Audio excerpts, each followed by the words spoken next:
Honorable Chief Guest for the summit, Mr. Ashish Kundra ji, Principal Secretary and Transport Commissioner, Government of Delhi. A very warm welcome to you, sir. I also have the proud privilege in inviting our distinguished dignitary, Shri Vinay Kumar Singh, Managing Director, NCRTC. A very warm welcome to you. May I also invite Mrs. Mamta Shah, CEO and Managing Editor, Urban Infra Group Publications, to kindly take her place on the stage.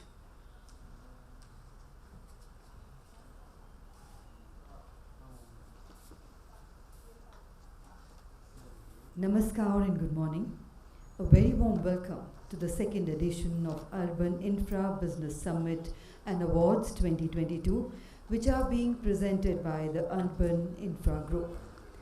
The Urban Infra Group is the youngest and the only public relations, media and research company specialized in urban infrastructure sector, working closely with the government bodies, transport planning departments, planning commissions, policy makers, private companies, regulators, social enterprises, and corporate and trade associations.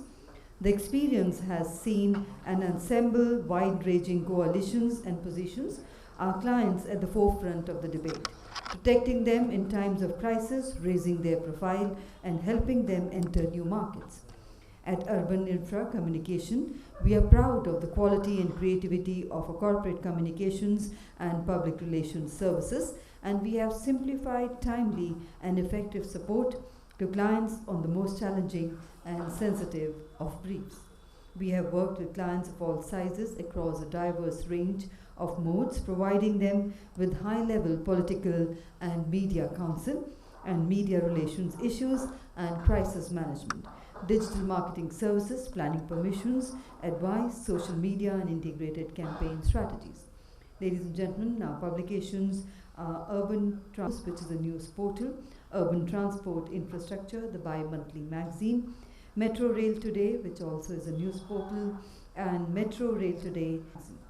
And ladies and gentlemen, the summit today is associated with Urban Transport News and Metro Rail Today, and supported by Indian Metro Rail Organization, Railway and Rail Land Development Authority. And may I now request Ms. Mamta Shah, CEO and Managing Editor, Urban Infra Group Publications, to kindly welcome our Honorable Chief Guest, Shri Ashish Kundra ji, with a floral bouquet.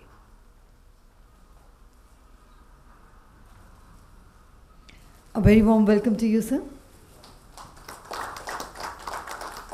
We also welcome with a floral bouquet Shri Vinay Kumar, NCRTC. A very warm welcome to you, sir.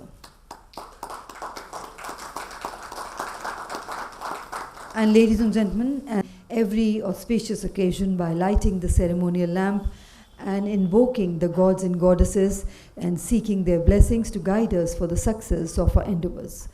We now begin the proceedings of the Summit and Awards by lighting the ceremonial lamp, and I would request our dignitaries on the stage to kindly do the honors of lighting the ceremonial lamp and formally inaugurating the Urban Infra 2022 Summit and Awards.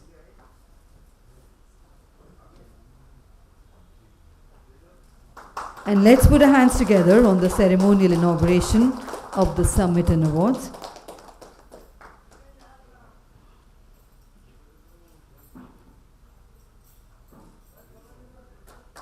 Thank you very much indeed for kindly doing the honors.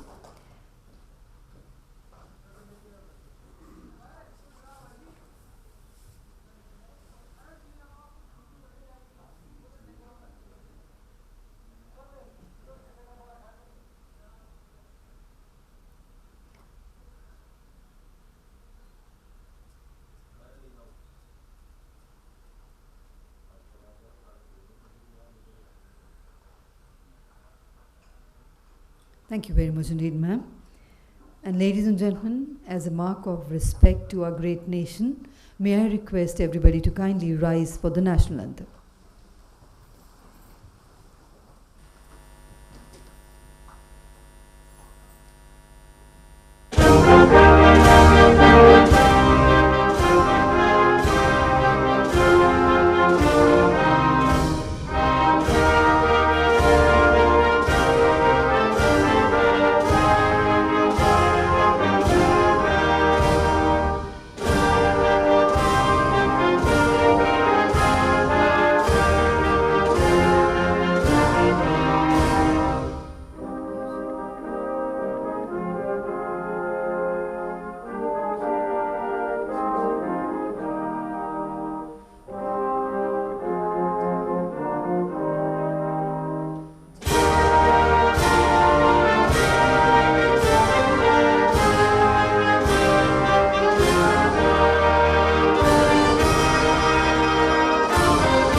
Now, ladies and gentlemen, may I invite Ms. Himani Gupta, Vice President Marketing, Urban Infra Group, to kindly begin the proceedings of the summit with her welcome address.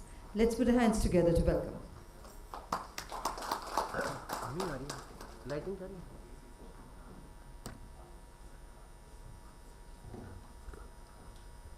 Hi, good morning. A very pleasant morning to all of you, and a very warm welcome to the second Urban Infra Business Summit and Awards 2022. Firstly, I would like to thank each one of you for becoming a part of this grand event and with your presence. I, Himani Gupta, Vice President of Urban Infra Group, on the behalf of entire team, wants to sincerely acknowledge the efforts of those who came forward and contributed towards the success of this grand event. It has not only been just a mere conference happening over the years, but has become almost like a festival where people interact and share their views and interact with each other, and also take back some knowledge with them into the corporate world. So we today also have among us an exceptional chief guest, Mr. Shri, Ashish Kundra ji, Principal Secretary and Transport Commissioner, Govt of Delhi. Thank you, sir, for coming, who will guide us towards our goal more decisively and open in front of us new horizons. The theme of this event is India at 75, Progress of Rails, Metros, and Transportation and Urban Infrastructure Sectors in India. So the event is divided into two parts. One is where various presentations and plenary sessions and speeches by the industry leaders. And second, we will celebrate the grand award ceremony to recognize the industry leaders. So I will not take your more time, and I will take over to Ms. Sapna Gupta. And please enjoy the event. Thank you. Thank you very much indeed for those warm words of welcome. And now, ladies and gentlemen, for the keynote address on role of regional rapid transit system in urban and regional development of India, I have the proud privilege in inviting our eminent speaker, Mr. Vinay Kumar Singh, Managing Director, NCRTC. Let's put our hands together to welcome him.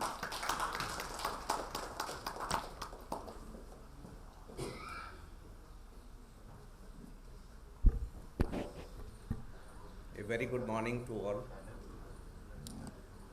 Mr. Ashish Kundra, the Transport Commissioner and Principal Secretary Transport, Govt of Delhi, dignitaries on the dais and in the audience, friends, ladies and gentlemen.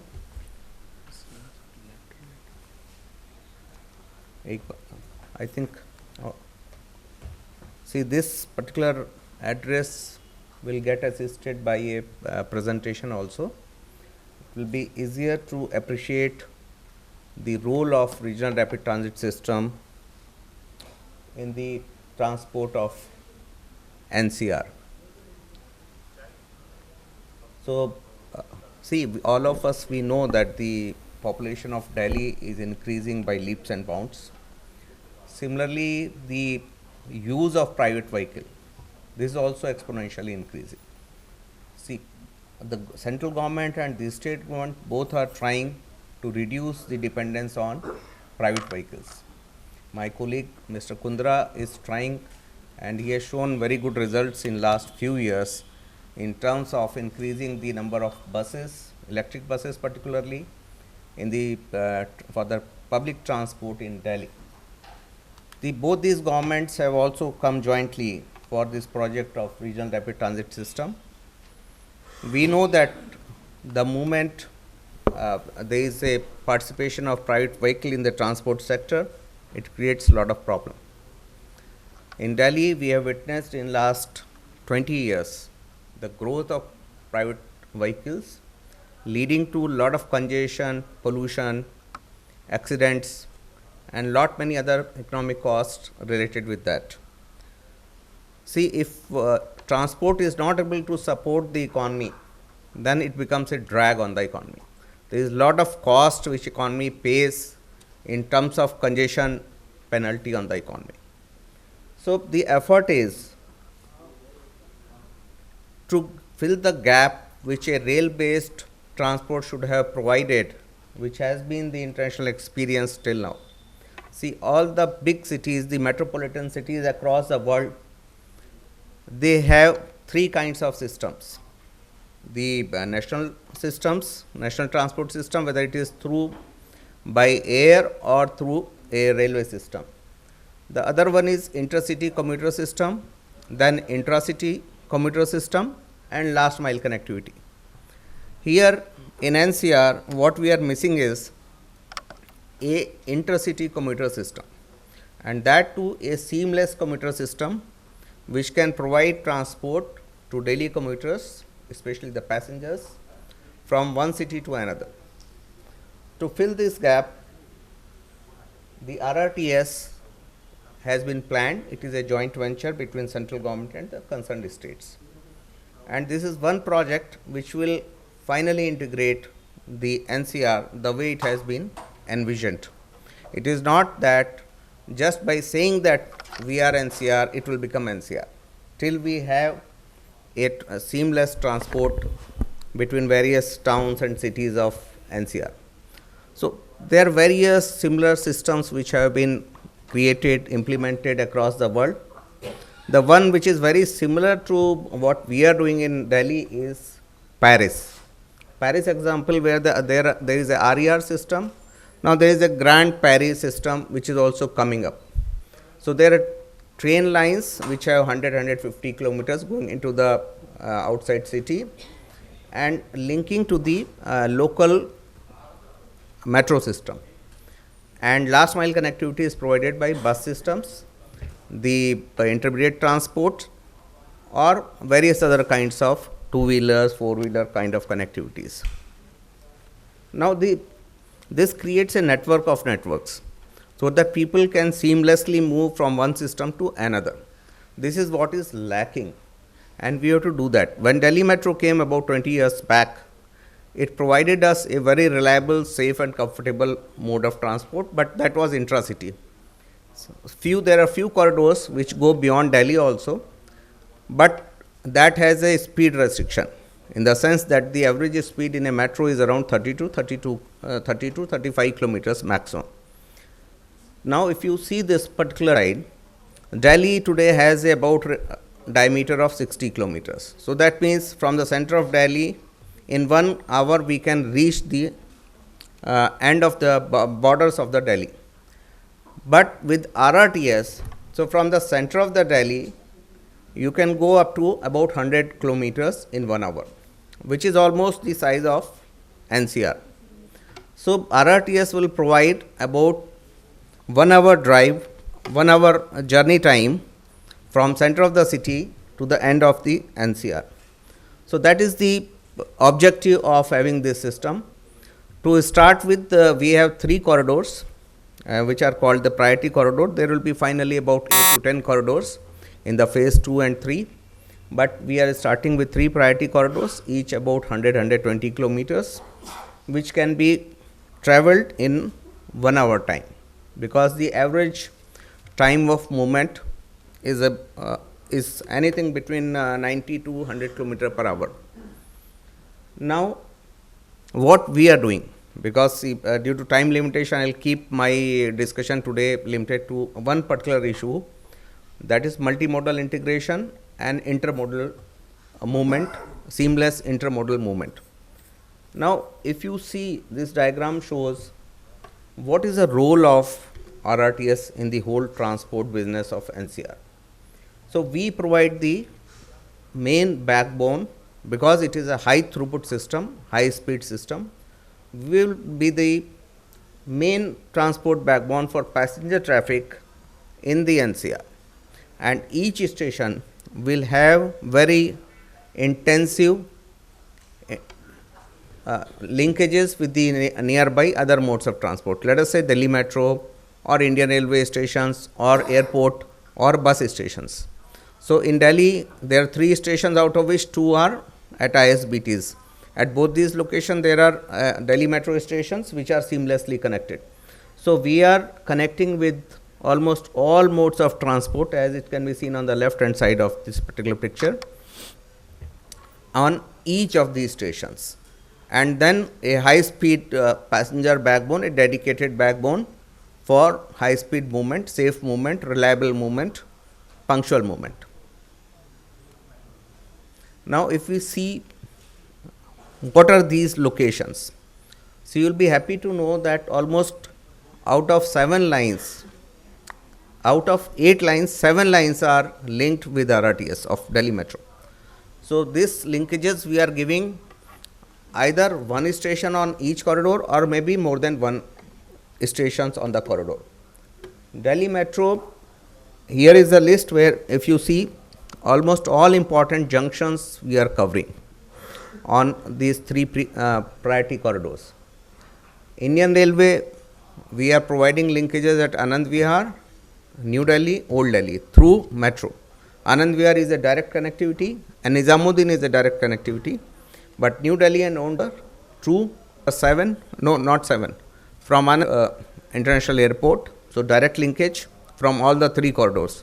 So, people can travel within 1 hour from a distance which is almost like 100 kilometers away from Delhi to station seamlessly. I would like to share one thing with you. The potential of this Indira Gandhi International Airport is not able to be achieved by the civil aviation due to congestion on the feeding roads. The road connectivity which is available as of today will not be able to allow airport to use its full capacity of about 10 crore passengers per year. So, RRTS kind of system which can have almost like 60,000 passengers per direction per hour can easily help the airport to achieve that potential. So, there are various facilitation which RRTS will be doing. Indian Railways, we are linking the ISBTs Anand Vihar and ISBT Sarai Kalekha. On the 3rd corridor, we will be linking the Morigate ISBT. Our station will be next to Morigate ISBT. So, there is a very extensive, as we enter into UP, almost every town which is very closely interlinked with the bus stations. So, this is one example at Sarai Kalekha where we are linking with the Delhi Metro station, and I don't know if I have a pointer.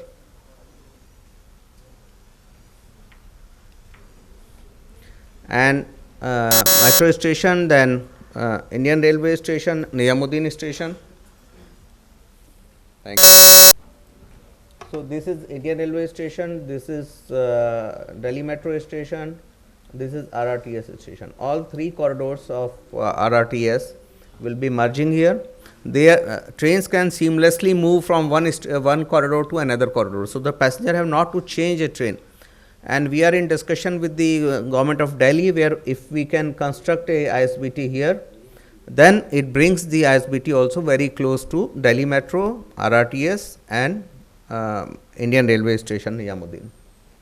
Similarly, at Anand Vihar also, if you see, this is Indian Railway Station, this is our ISBT of Delhi. On this side is a bus stand of UP government.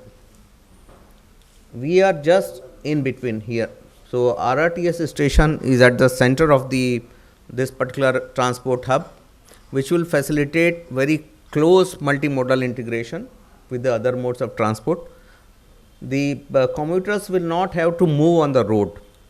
We can completely segregate the pedestrians from the motorized transport. So, we will provide the escalators, lift to link with the metro station as well as from Indian Railway Station. On the other side, this FOB will get connected, so that complete pedestrian movement can be segregated from the motorized movement. Now, in Meerut also, what we are doing, we are linking with the metro. In fact, we have subsumed the metro in Meerut in the RRTS system. So, trains can, the RRTS trains will be stopping at, RRTS trains will be stations in Meerut, whereas there is a local transit service which will be operating on our own infrastructure. There will be 13 stations and people can seamlessly from local transit to RRTS. Now for integration, the next step of integration is NCMC card. So that people who are using public transport, not only that physically they can seamlessly move from one mode of transport to another, but the payment method also is common. DTC is also already has implemented it. Delhi Metro is implementing it in a big way, and we will be doing the NCMC card from the day one. So that means the same card we can use on Delhi Metro, on RRTS and DTC, so that people can seamlessly move. It will make their public transport much more easier to handle. So without going in the other issues which we are doing, so I thought it would be a good idea to share with all of you what we are doing in multimodal integration and inter corridor transfer of trains on RRTS. Other than that, creating some centralities along the corridor, where we'll create facilities which can be used by commuters for ease of doing business, for ease of living, and this is how the system will create lot of decentralized economic nodes. So there will be economic activity around all these stations, which are spaced at about 5 to 7 kilometers, and in various towns there will be centralities which can be used by commuters, because it is a fast system. People can move from one station to another and use those facilities. I think this is all which I wanted to discuss with you, and we'll have some more use of the same system. We'll be using the system during the non-peak hours for moving the white goods and perishables in Delhi. That will reduce the number of vehicles, especially the trucks, entering into Delhi. So thank you very much for your attention and time. Thank you. Thank you very much indeed, sir, for that informative presentation. And ladies and gentlemen, before we move ahead, may I also invite on stage eminent speaker, Professor Dr. Surabhi Singh. She is from GL Bajaj Institute of Management and Research. And I would request Ms. Mamta Shah to kindly welcome Professor Dr. Surabhi Singh with the floral bouquet.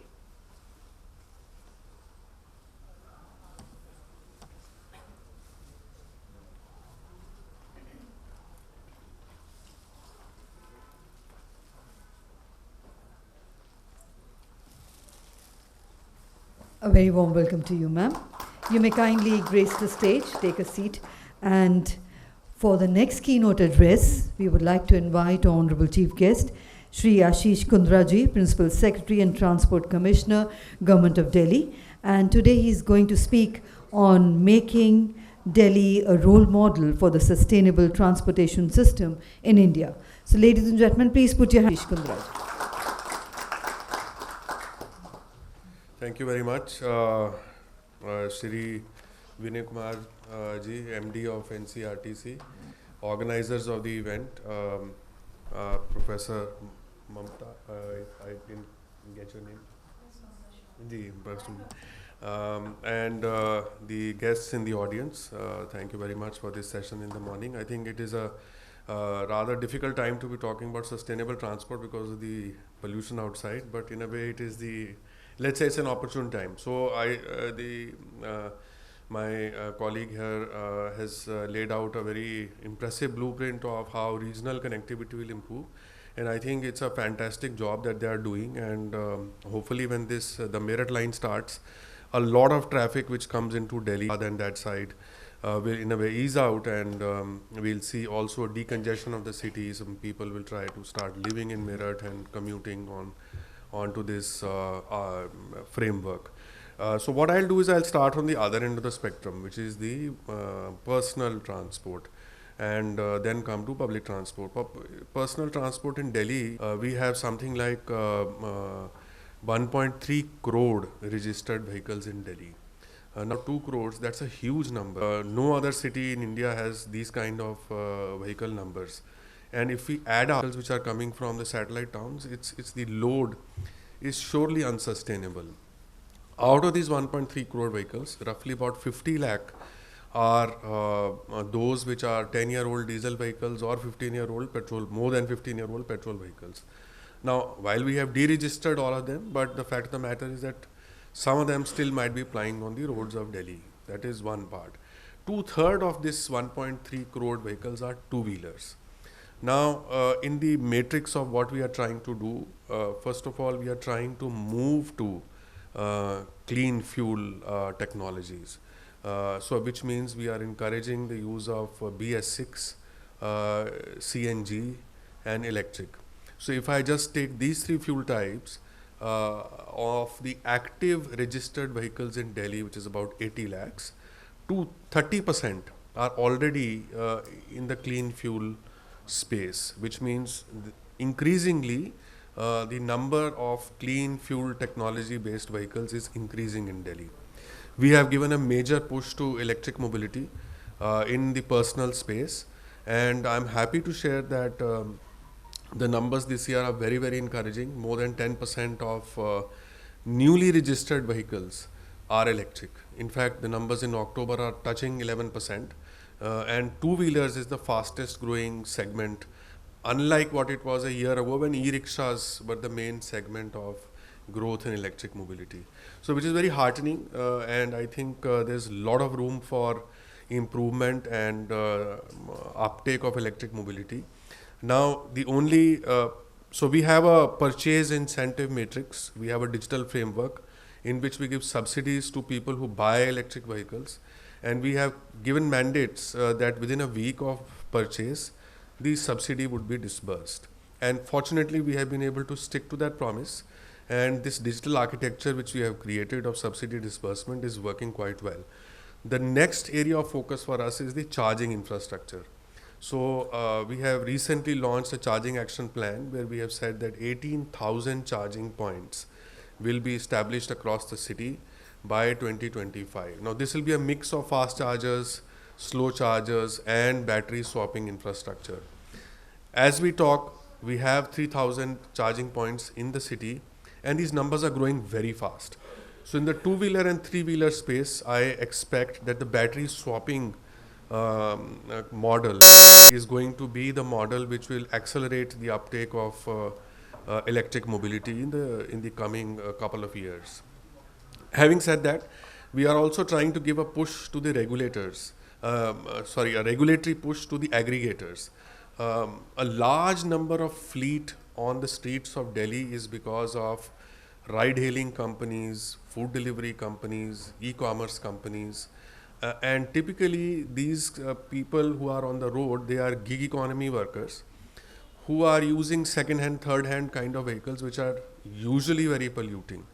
So we are in a very advanced stage of notifying rules which will be the regulatory framework for aggregators, which have mandates for transitioning to electric mobility year on year, with the ultimate goal that by 2030 in Delhi, all such companies, whether it is Ola and Uber of the world or Zomato, Swiggy of the world or Amazon, etc., their fleet drivers will ride only electric vehicles by 2030.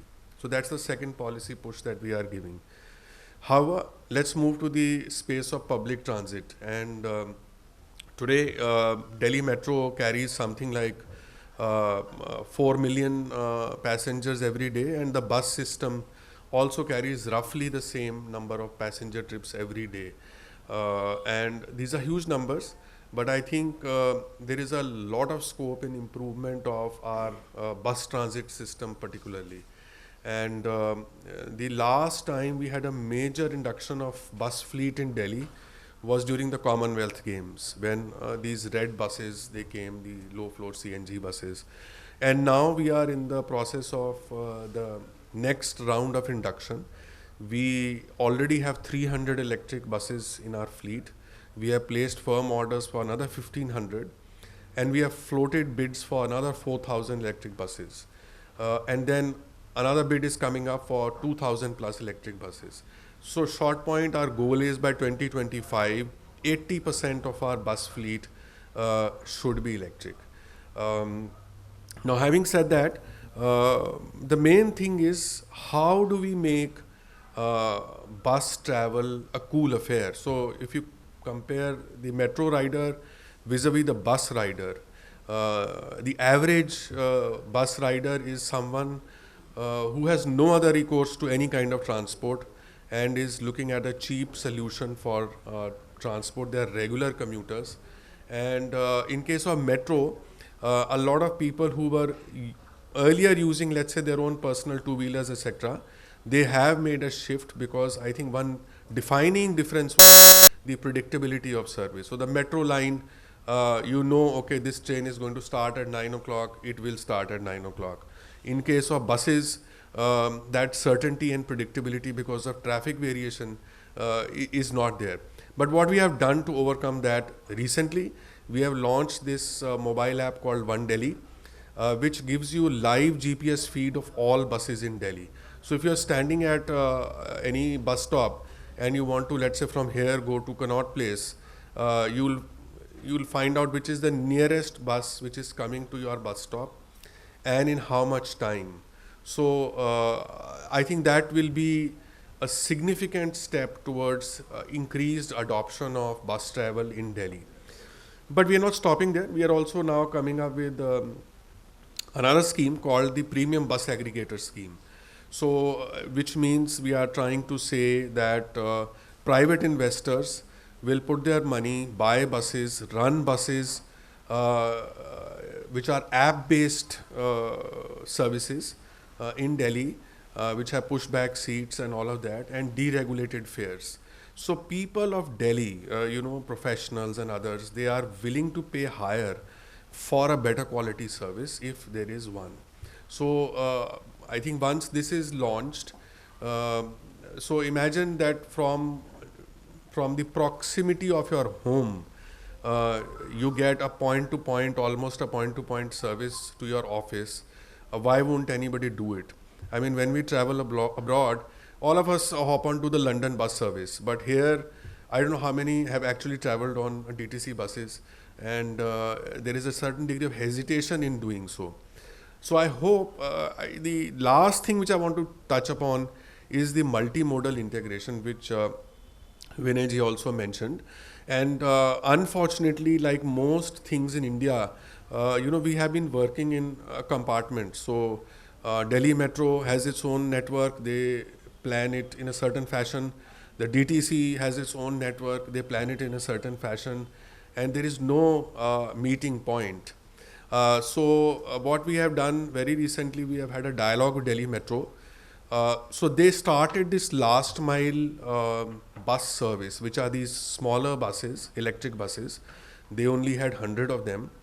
We are taking over those buses in DTC, and we are adding another 400 buses, which will basically be neighborhood bus service, which means small buses, let's say, moving around in Dwarka catchment area and connecting to the Dwarka metro station. So that people have easy connectivity from their home to the metro, similarly metro to their workplace, or metro to the commercial area, whatever it is. So I hope with a mix of these measures that we are trying to implement, we'll see a greater use of public transport, without which the local sources of pollution, as we talk about, the vehicular pollution, will continue to, and then we come out with these band-aid solutions for a problem which is endemic. And I think that really is not the approach which we should adopt, but we should look at something which is sustainable and in the long run will make a game-changing difference in the city. So thank you very much for being patient and listening to me.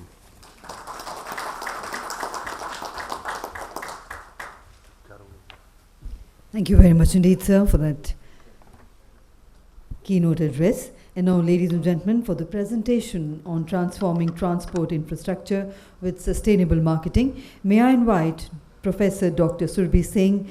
She is with GL Bajaj Institute of Management and Research. So, ladies and gentlemen, please put your hands together to welcome.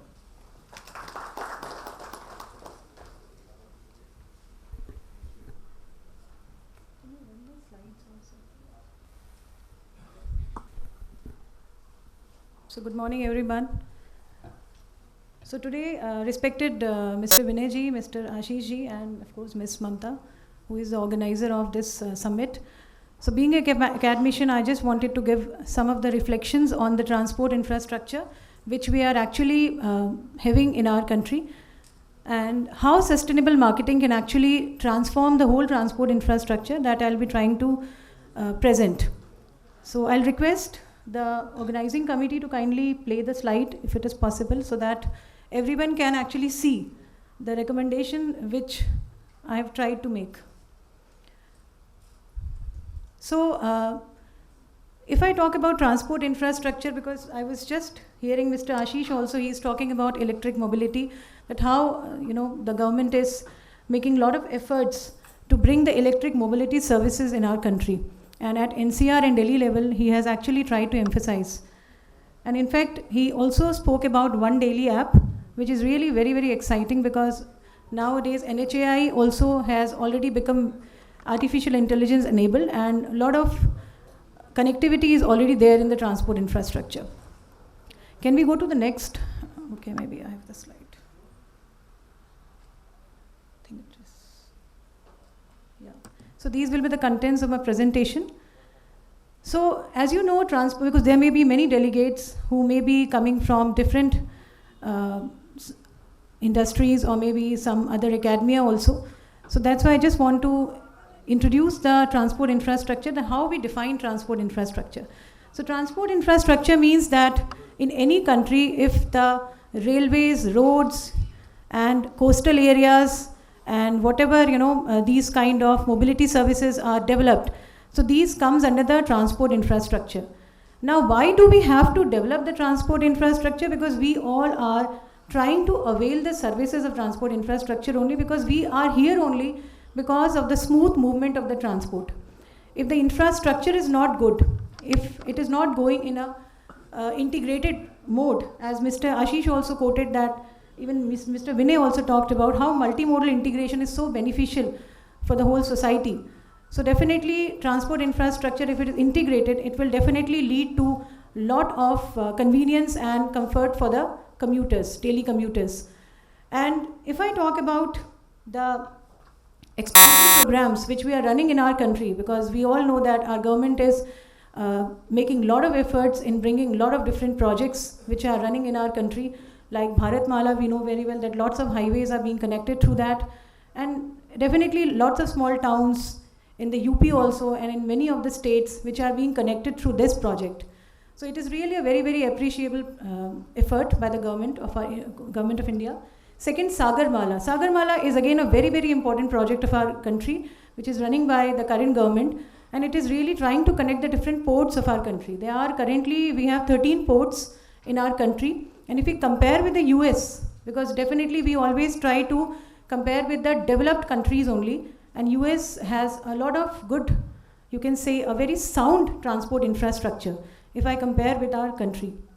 So infrastructure, if I talk about other programs, if we say we have a lot of transit mode, bus rapid transport systems also services which we have, then we have a lot of other kinds of integrated model systems which we have in the transport infrastructure. Now this is the state of our India when we talk about the transport infrastructure. In India, if you see, if I talk about the freight, like when we try to transport the goods, through the roads, we have maximum penetration through the roads. It means 75%, around 70% or 70 to 75% is actually using the road traffic.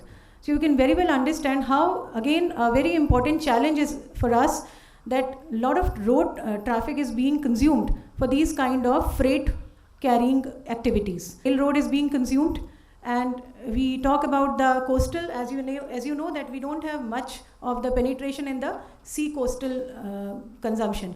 We are not carrying much freight to the sea areas. We have around 7% consumption only when I talk about India's state of transport infrastructure. Now, if I compare with the developed economies like US, then we always tend to see, because again, a lot of expansion programs are there in our country which are going on. That's a really, really very praiseworthy thing. But yes, if I compare with the developed economy, because we are definitely visualizing ourselves to be a trillion economy. So we have already aimed ourselves also to reach to the highest trillion economy, which our government had already aimed at. So definitely, there are some of the challenges which I would like to highlight. Before that, I would like you to see the state of infrastructure in USA. Now, if you see in USA, they have around 75% freight which is being carried through the sea areas. It means that their coastal ports are very much developed. And of course, if I see the airports also, because definitely freights are carried through the air services also, airline services also, they are also very much well developed in that. So again, if I compare with these type of developed economies, we are actually in the 19th position if I see the airport infrastructure. And if I see the railroad road infrastructure, we are in the 119th position as compared to US. So again, India is very much behind, and I think there are lots of challenges we have to face.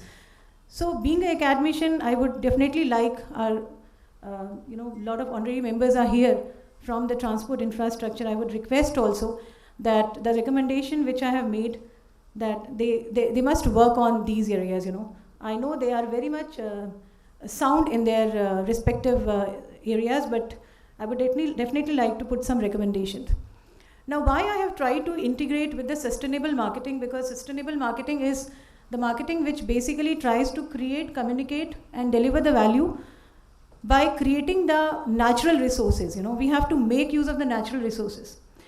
We are emphasizing more on the electric mobility services. We have also tried to develop the logistics services also through the electric mobility. And we know very well the state of our country, that we don't have much generation of the electricity through the electric. So we are still lagging behind. Lot of solar energies are being used. They are being developed also by the government of India, so that the more consumption services can be produced, so that we can make use of these sustainable products for, you can say, improving the transport infrastructure. Because unless and until we have these kind of natural resources, which we call it a renewable energy, we cannot actually transform the transport infrastructure. So that's also very, very important. So why, if you see sustainable marketing, basically the main aim of sustainable marketing is to connect the planet with people and profit. Because generally organizations, they are chasing profit and they are serving the planet. But somewhere somewhere people are neglected. Somewhere, the whole planet is neglected. Somewhere environment is neglected. So here the main purpose is to safeguard the environment of our country. And if we keep producing electric buses, cars and all, maybe we are still, lagging behind, preparing or planning a very chalked kind of a structured program for our country, which I really found, because I was just going through a lot of researches also, and I saw that there are many of the programs which are still not integrated. Like as far as the bus rapid transport system, if we can see, we know that there are some of the glimpses which I would like to give you. In Jakarta, we have a, they have a very good bus transport, IIRTS, which is considered to be a very, very efficient, energy efficient city. Because their BRTS, they are running, spanning around 250 kilometers. In India, if I talk about, we have till 109 kilometers BRTS, and still we are struggling with the BRTS system. BRTS is bus rapid transport system, which are actually connecting with various small towns and cities. So again, this poses a big question, that maybe somewhere we are not able to implement fully the efficiency of the energies which we are producing. Then again, apart from this, we have a lot of different cities which are giving again a big challenge, that Singapore is again considered to be a very, you can say, carbon emission free city, free country also. So we also have to develop some cities which can be called carbon emission free countries. And for that purpose, we need to prepare, or maybe we need to bring some of the technology also which can actually capture these kind of pollution components.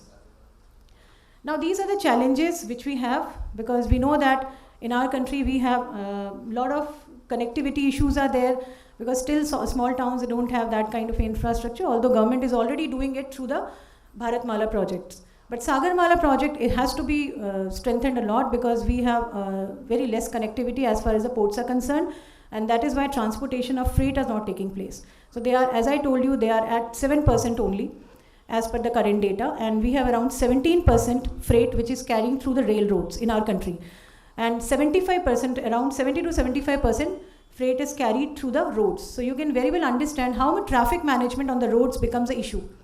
And that's why, again, we are making use of the cloud services for improving the transport infrastructure. So these are some of the recommendations which I have from this session, that we need to move to the green transportation, and of course our government of India is also emphasizing towards a green transportation. For that we have to chalk a very planned approach. We cannot just move with a very separate kind of a you can say working systems. We need to come together and we need to emphasize on this. Then other recommendation is that we have to bring these kind of different projects which can actually integrate our road, rail and coastal area utilization. Apart from this, mobility need to be sustainable, as these are the recommendations which I am presenting before all the honorary members and of course delegates from different industry and the academia. Then electrification of transport, which Mr. Ashish was also quoting, that they are aiming for 80% of bus electric mobility, and that's a very praiseworthy effort. And then more cycling paths, which I really found very, very missing element in our country. Because cycling paths you can very well find in Japan, in European countries also, but in India we are not able to develop this cycling path, and this will definitely maybe reduce the pollution, and of course we can actually be able to utilize the energy consumption also effectively. Then building strong infrastructure, as I said, to cope with the climate change. Because we are talking about that ozone layer depletion is there, and a lot of carbon emissions, vehicles are being moved in our countries. So we need to bring those, of course, we have to develop those transport infrastructure which can actually reduce these kind of emission elements, CO2 emission elements, and it can bring a big transformation in the climate also. Because at the individual level we cannot do. Again, as a system, if the strong governance is there, definitely every individual can cooperate. In all other countries, if we talk about the developed countries, there the individuals are working because the governance is there. So we need to bring that kind of a strong governance which can actually change the whole, you can say implementation part at the individual level also in our country. Then of course invest in the technology, as I said, because in Japan, if you see in China also, they are bringing a lot of technology which can reduce, on these kind of towers which they are installing to reduce the CO2 emissions. So that can also be done. And then 360-degree framework for transforming the transport infrastructure. Because 360-degree framework says that every rail, you can say transport infrastructure holders, position holders, the ministry which is taking care of the rail part, the sea coastal part and the road part, they all have to come together and they have to bring some kind of a framework. They have to develop that kind of a framework which can transform the transport infrastructure, and that can also be actually very well considered to be the full use of the sustainable marketing efforts. Because we are talking, even UN 2030, if I talk about, they are also emphasizing on the sustainable marketing part. But again, these all are documented part. When I see at the country level, again, most of the countries are not able to develop this kind of infrastructure. So this is a big recommendation from my part. Thank you so much to all the members, and if any question is there, I am ready to answer that. Thank you.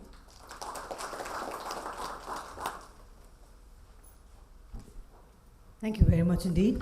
And I would now request Ms. Mamta Shah to kindly do the honors of presenting mementos as a token of gratitude and appreciation to all our eminent speakers.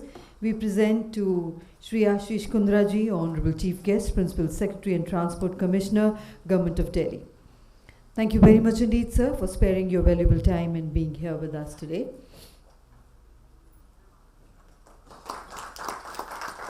We present to Shri Vinay Singh, Managing Director, NCRTC.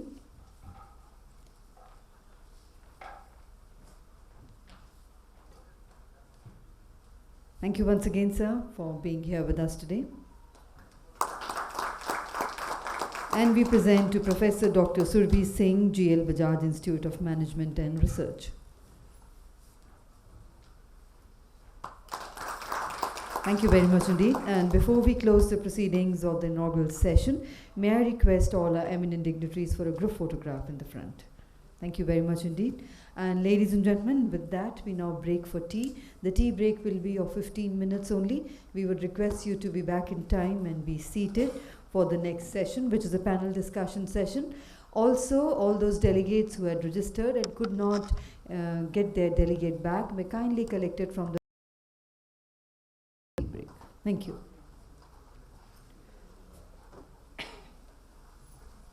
And if any of our speakers have presentations, they can load them